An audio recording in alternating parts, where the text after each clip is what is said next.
राजा रावण का सर्वनाश इसलिए हुआ गद्दार विभीषण के कारण, और किसी कारण नहीं। और चूंकि राम उस गद्दार के कारण जीते, उस गद्दार को उन्होंने पुरस्कार भी खूब दिया, लंका का पूरा राज्य दे दिया। और तुम देखते हो ये राम के भक्तों में से एक ने भी नहीं कहा कि विभीषण ने गद्दारी की, अपने भाई को धोखा दिया।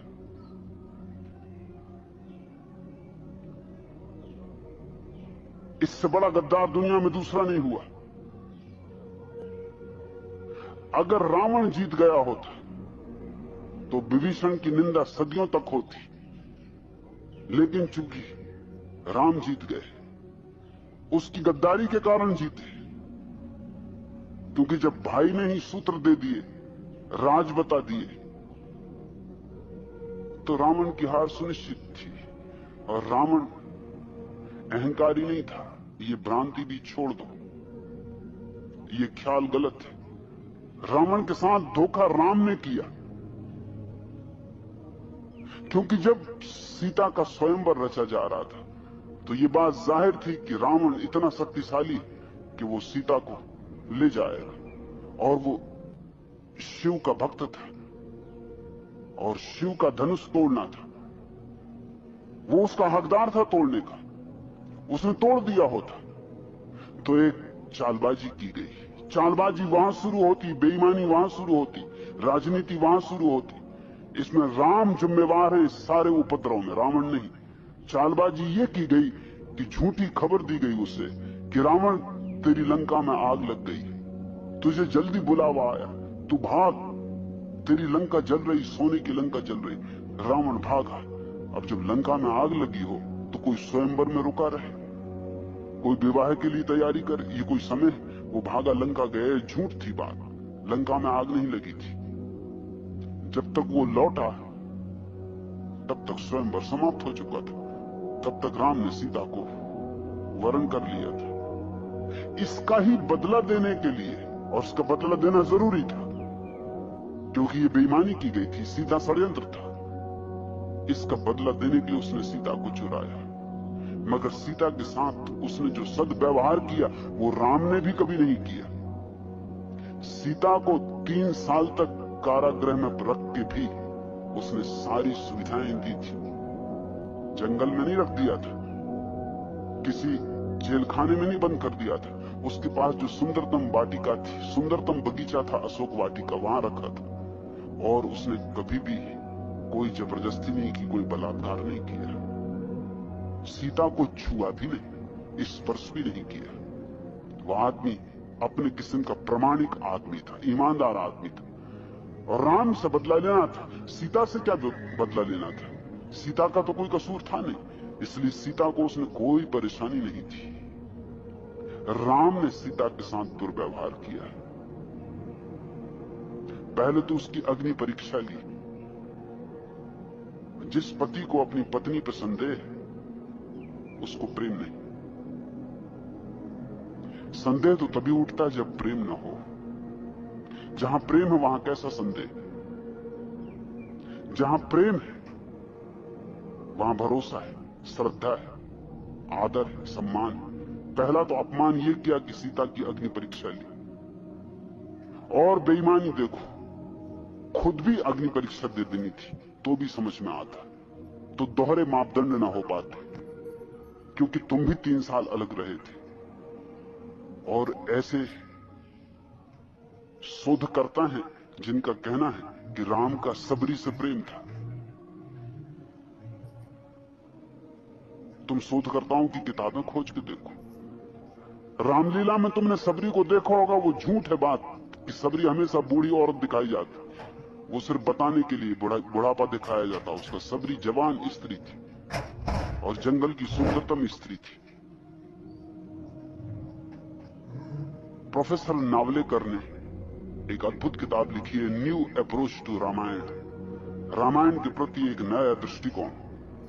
और उसमें उन्होंने सिद्ध करने की कोशिश की है कि सबरी जवान थी, सुंदर थी, अति सुंदर थी, और राम उसके प्रेम में थे।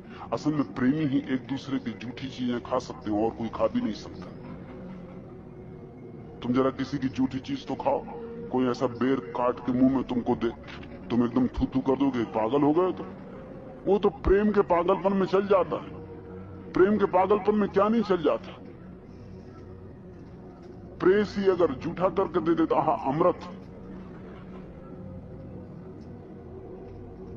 हालांकि थूक कोई अमृत नहीं होता।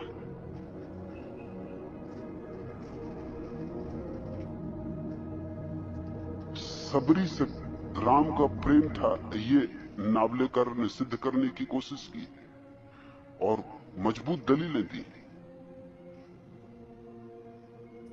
तो राम को भी परीक्षा दे देनी थी। दोनों साथ ही गुजर जाते अग्नि परीक्षा से। और मेरा मानना है कि अगर अग्नि परीक्षा से दोनों जो गुजरते तो राम जलते, सीता बाहर निकलती। सीता तो बाहर निकली ही, मगर सत फिर भी ना गया और स्त्री के प्रति अपमान फिर भी ना गया। और फिर भी सीता को किसी धोबी के कहने पर वनवास दे दिया। रावण ने जो दुर्व्यवहार नहीं किया था वो राम ने किया है। अब मैं किस जनता को समझाने जाऊं, तुम थोड़ा सोचो। मेरी बात तुम्हारी भीड़ को समझ में पड़ेगी, सुन सकेंगे वो। उनकी आंखें अंधी हैं पक्षपातों से, वो पुनर्विचार कर सकेंगे शांतिपूर्वक। रावण में मुझे कोई भ्रांति नहीं दिखाई पड़ती, कोई भूल नहीं दिखाई पड़ती। रावण बहुत सीधा साफ आदमी, राम मुझे चालबाज दिखाई पड़ते। और राम के जो वशिष्ठ वगैरह ऋषि मुनि जिनको तुम कहते हो, वो सब एजेंट थे, जैसे ईसाई मिशनरी एजेंट होते हैं। नाम तो लेते हैं बाइबल का, आते हैं इरादा कुछ और रख के। वो राम के एजेंट थे, वो जो ऋषि मुनि दक्षिण में जाकर उपद्रव खड़ा कर रहे थे। उन्हीं एजेंटों के बचाने के लिए सारा आयोजन किया गया था। और इस गद्दार विभीषण को सम्मान देना और इसको वापस राज्य दे देना, गद्दारी का सम्मान हो गया, बेईमानी का सम्मान हो गया, धोखेधड़ी का सम्मान हो गया। और सीता जैसी निष्कलुष स्त्री को, गर्भवती स्त्री को जंगल में छुड़वा देना बिना कहे कि कहां भेजा जा रहा है उसे, ये स्त्री जाति का बड़ा से बड़ा अपमान हो गया। और राम ने संबूक नाम के शूद्र के कानों में शीशा पिघलवा के बरवा दिया था, क्योंकि उसने वेद के मंत्र सुन लिए थे। मैं राम को भगवान का अवतार नहीं मान सकता हूं, क्योंकि भगवान के अवतार को क्या शूद्र और क्या ब्राह्मण। भगवान के अवतार को इतनी भी दृष्टि नहीं कि वो देख सके कि सीता पवित्र है, इतनी भी दृष्टि नहीं कि देख सके कि धोबी गलत है।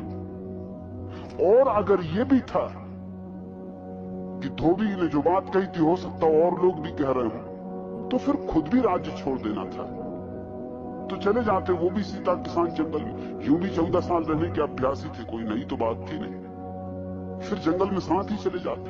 लेकिन राज्य को तो बचा लिया, पत्नी को छोड़ दिया। पद को बचा लिया, पत्नी को छोड़ दिया।